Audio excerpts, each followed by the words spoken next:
Randi adalah seseorang yang hidup dalam ritme dunia yang biasa. Dunia yang bergerak lurus dari pagi ke malam tanpa pernah mempertanyakan arah. Ia tinggal di sebuah kota kecil yang tidak pernah benar-benar tidur, tetapi juga tidak pernah sepenuhnya terjaga.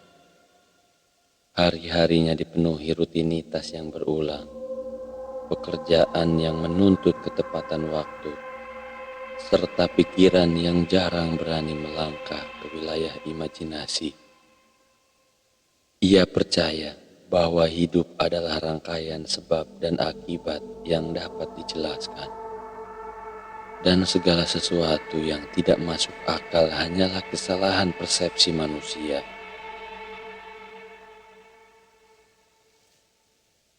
Semua keyakinan itu runtuh pada suatu malam yang tampak sama seperti malam-malam sebelumnya.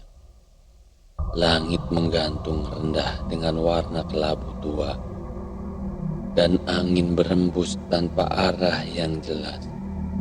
Randi sedang berjalan sendirian, menyusuri jalan sempit yang jarang dilalui orang.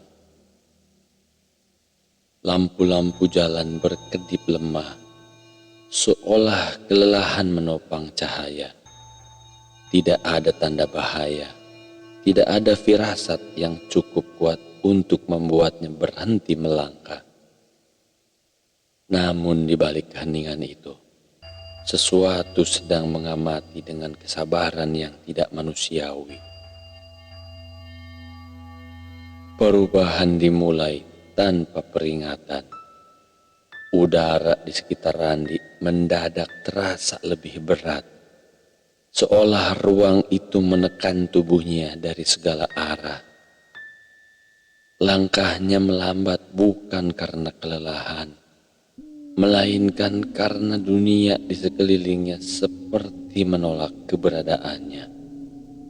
Bayangan-bayangan di sudut jalan memanjang dengan cara yang tidak masuk akal, dan cahaya lampu jalan terdistorsi seperti dipelintir oleh tangan tak terlihat. Dalam hitungan detik, rasa akrab terhadap dunia yang ia kenal menghilang. Sebuah ketakutan yang tidak memiliki bentuk jelas menarik Randi keluar dari realitasnya.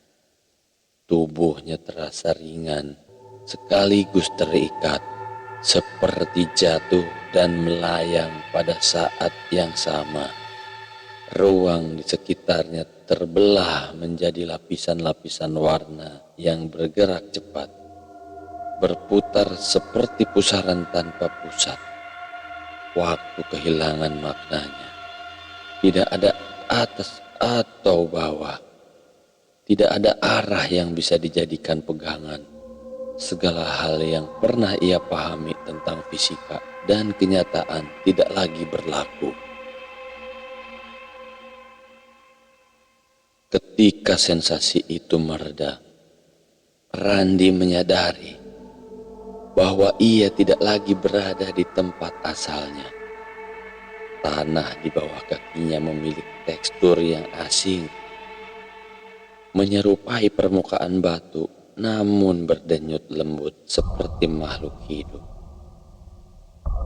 Langit di atasnya tidak menampilkan matahari atau bulan, melainkan hamparan cahaya berlapis-lapis yang bergerak perlahan,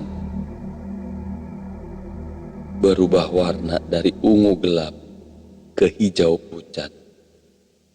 Udara dipenuhi partikel bercahaya yang melayang bebas, memberikan kesan bahwa ruang itu bernapas. Dimensi tempat Randi terdampar, tidak tunduk pada hukum alam yang ia kenal. Bangunan-bangunan tinggi menjulang tanpa fondasi yang jelas, melayang beberapa meter di atas permukaan tanah. Struktur itu tampak seperti perpaduan antara kristal dan logam.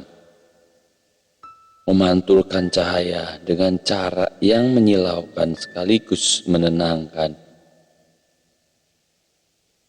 Tidak ada suara angin, tak ada gempa langkah, namun kesunyian di tempat itu terasa penuh, seolah menyimpan ribuan cerita yang tidak pernah diucapkan.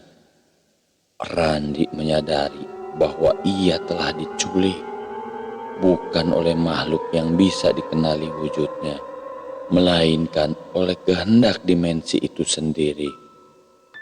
Tempat tersebut tampak memiliki kesadaran, seperti entitas raksasa yang memilih siapa saja yang boleh melintasi batas realitas. Setiap langkah yang ia ambil memicu perubahan halus di lingkungan sekitar,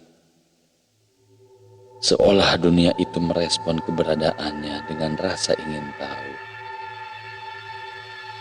Semakin lama Randi berada di sana, semakin ia merasakan perubahan dalam dirinya.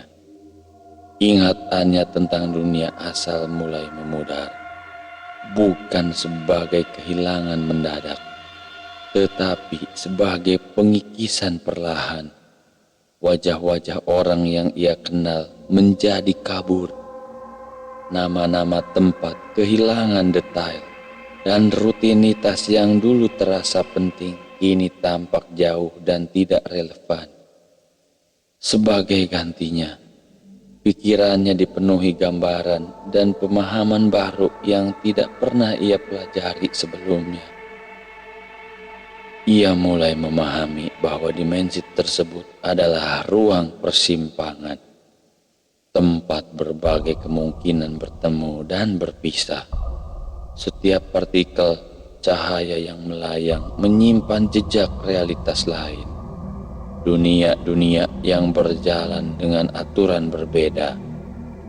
Randi merasakan aliran informasi mengalir ke dalam kesadarannya tanpa kata-kata.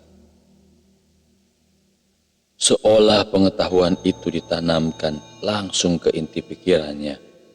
Ia menyadari bahwa penculikan ini bukanlah sebuah kesalahan, melainkan bagian dari keseimbangan yang lebih besar. Waktu di dimensi itu bergerak dengan cara yang tidak linear. Momen-momen terasa memanjang dan menyusut tanpa pola. Randi tidak bisa memastikan berapa lama ia telah berada di sana. Apakah hanya beberapa jam atau mungkin bertahun-tahun dalam hitungan dunia asal. Tubuhnya tidak menunjukkan tanda kelelahan, dan kebutuhan dasar manusia seperti rasa lapar atau kantuk tidak lagi terasa.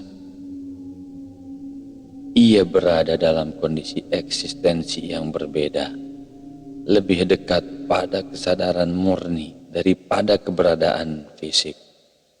Namun di balik keajaiban dan pengetahuan yang ditawarkan, tersimpan rasa kehilangan yang mendalam. Randi menyadari bahwa setiap detik yang ia habiskan di dimensi itu semakin menjauhkannya dari kehidupan lamanya. Ia berada di persimpangan antara menjadi bagian dari realitas baru atau berusaha mempertahankan sisa-sisa identitasnya sebagai manusia dari dunia lain. Dimensi itu tidak memaksa, tetapi juga tidak memberi jalan pulang yang jelas. Pada akhirnya, Randi memahami bahwa penculikan tersebut adalah ujian, bukan dalam arti hukuman, melainkan transformasi. Ia telah dipilih untuk melihat kenyataan dari sudut pandang yang lebih luas, melampaui batas ruang dan waktu. Entah ia akan kembali atau lenyap menjadi bagian dari dimensi itu. Satu hal menjadi pasti, Randi tidak akan pernah menjadi orang yang sama seperti sebelum malam itu. Dunia yang ia kenal mungkin akan terus berjalan tanpa dirinya.